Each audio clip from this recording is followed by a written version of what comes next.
आगे बढ़ते मध्य प्रदेश में कोरोना के मरीजों में इजाफा जारी है। देर रात से अब तक कोरोना के 85 नए मामले सामने आने से मजमूई तादाद बढ़कर 7,410 हो गई है। मध्य प्रदेश में कोरोना से अब तक 309 लोगों की मौत हो चुकी है, जबकि सूबे में कोरोना वायरस को शिकस्त देकर अब तक 4,041 लोग अस्पताल से सेहतमंद होकर अपने घर जा चुके हैं। इसी के साथ कोरोना के मामले में लापरवाही बरतने वाले के खिलाफ सीएम शिवराज सिंह ने सख्त रुख अपनाते हुए सागर सीएमएचओ और जावद के एसडीएम को सस्पेंड कर दिया है।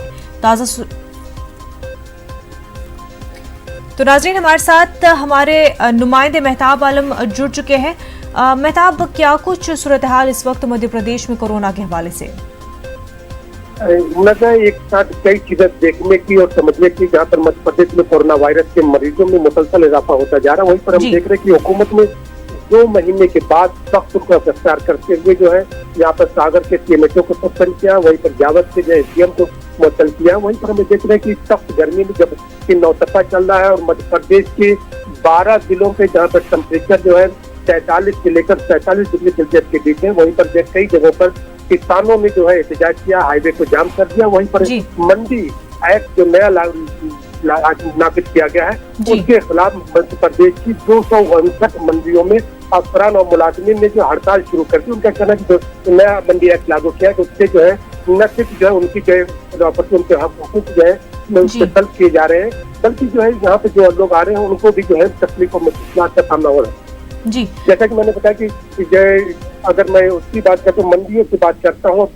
हुकूमत का कहना है कि जब इनके पास मैसेज जाए तब किसान वहाँ पर अपनी फसल को लेकर, लेकिन किसान जो है मैसेज जाने के बाद 4-4 दिन जो है उनको मंडियों में इंतजार करना पड़ता है। कन्नौज मंडी की बात करें, जहाँ पर कन्नौज से जो है छिंदवाड़ा खंडवा का जो हाईवे जाता है और कन्नौज से भोपाल जो हाईवे जाता है, कल भी उसको जो है जाम कर दिया गया था और आज भी उसको जाम किया गया है, क्योंकि किसानों को राहत नहीं मिल रही है। मैसेज आने के 4-4 दिन बाद भी उनको इंतजार करना पड़ रहा है। तो हुकूमत को जो है किसानों की तरफ भी देखना है।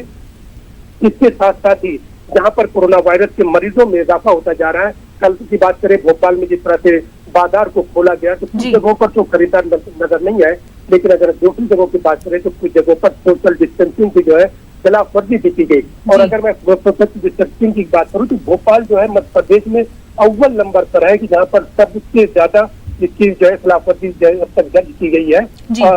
भोपाल में, क्योंकि अगर इसकी बात करें तो 5,679 मामले भोपाल में दर्ज किए गए और अब तक अगर इसकी बात करते हैं तो लॉकडाउन की खिलाफ वर्जी के मामले में 10,750 लोगों के खिलाफ जो है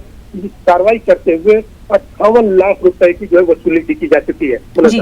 बिल्कुल मेहताब, जहां पर कोरोना के मामले तो बढ़ते ही जा रहे हैं, लेकिन कोरोना का एक और जो इफेक्ट, जो क्राइसिस हम देख रहे हैं किसानों के जरिए और जिस तरह से दीगर प्रोटेस्ट भी हो रहे हैं, तो क्योंकि लोगों तक इमदाद नहीं पहुंच पा रही है, राहत नहीं मिल पा रही है, ऐसे में भले ही स्टेट और सेंट्रल गवर्नमेंट जो है ऐलानात कर रही है रिलीफ वगैरह का, तो कितनी और सिचुएशन जो है आगे खराब हो सकती है?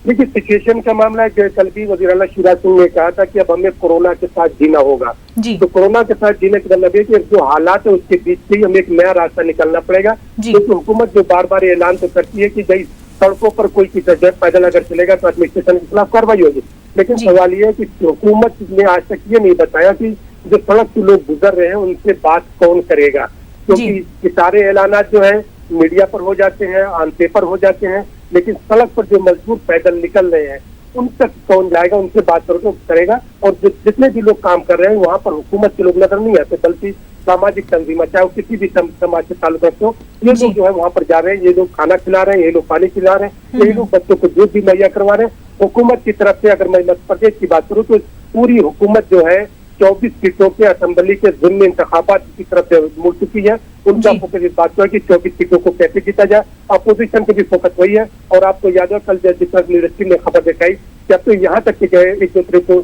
इल्जाम भी दिया जा रहा है, बल्कि कोरोना मामले को लेकर बीजेपी वाइस नायब सदर जो है रामेश्वर शर्मा ने यहाँ तक कह दिया कि कांग्रेस जो है वही काम कर रही है जिससे तबलीगी जमात के अधूरे ख्वाब पूरे हो सके। क्योंकि अगर लॉकडाउन की खिलाफ वर्जी हो रही है, अगर दिग्विजय सिंह ने वहाँ पर राशन तकसीम किया, वहाँ पर लोग बड़ी तादाद में आए, तो भारतीय जनता पार्टी की अगर बात करें तो रोजाना जो है बड़ी तादाद में लोग बीजेपी ऑफिस में आते हैं और वहाँ पर पार्टी को ज्वाइन करते हैं। और बीजेपी के लोग लीडरान जहां जहां पर जा रहे हैं तो खिलाफवर्जी दोनों तरफ से हो रही है, चाहे भारतीय जनता पार्टी की बात करें या कांग्रेस की बात करें। लेकिन इस तरह की उसमें लेकर किसी एक पर्टिकुलर जो मदद के लोगों को टारगेट करना, ये भी जो है समझ से बाहर है। और इसमें भी सारा मामला वही समझ में आता है कि पार्टियों को वोट की राजनीति करनी है, वोट की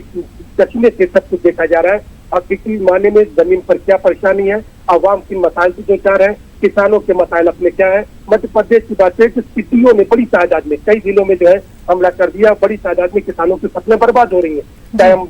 ग्वालियर डिवीजन की बात करें, चाहे हम रतलाम डिवीजन की बात करें या होशंगाबाद की डिवीजन की बात करें, उनको राहत देने के लिए अभी सिर्फ ऐलान किया गया है, लेकिन अभी हकीकी मानों में कोई राहत नहीं दी गई है। मुनीता, बिल्कुल मेहताब, जहां पर पॉलिटिकल लीडरान जो है सोशल डिस्टेंसिंग की बात कर रहे हैं, वहीं पर यही पॉलिटिकल पार्टियां जो है भीड़ इकट्ठा भी कर रही है और रिलीफ पैकेज का ऐलान तो हो गया है, लेकिन लोगों को हकीकत में कब तक रिलीफ मिलेगा वो देखना होगा। बेहद शुक्रिया।